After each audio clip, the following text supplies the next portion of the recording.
Guys, আশা করি আপনারা সকলে আল্লাহর রহমতে ভালো আছেন। আমি আল্লাহর রহমতে ভালো আছি। আজকে আমি ফুচকা বাসায় তৈরি করব।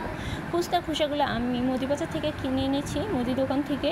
এখন বাসায় আলু আছে, সেই আলুগুলো টুকরা করে কেটে ধুয়ে তারপর একটা ডিম আমি রাইস করে সিদ্ধ দিয়েছি। এগুলো সিদ্ধ হয়ে গেছে, এখন আমি আলুগুলো ছিলে নেব।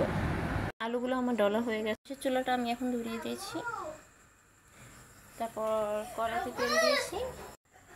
এখন আমি তেল দিয়ে দিচ্ছি কড়াইতে।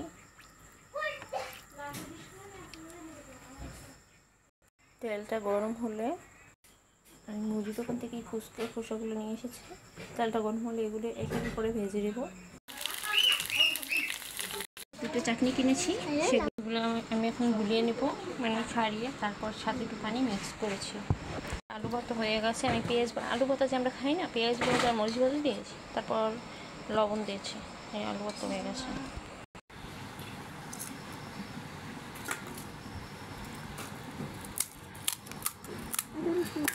ভেঙে তারপরে আলু ভর্তা করেছি সেটা এর ভিতরে দিয়ে দেবো। আমি একটু বেশি আলু ভর্তা ভিতরে দিই। তারপর এই যে তেঁতুলের টক গুলিয়ে রেখেছি, এগুলো এই তো যে যার পরিমাণ, যে বেশি টক খায় তার 2 চামচ, যে কম খায় তার 1 চামচ। আমার ফাইনাল লুক। আলু ভাত এখনো আছে, যে ফুচকা এখনো আছে সব। আচ্ছা, আল্লাহ হাফেজ। আপনারা সকলে ভালো থাকবেন। আল্লাহ হাফেজ।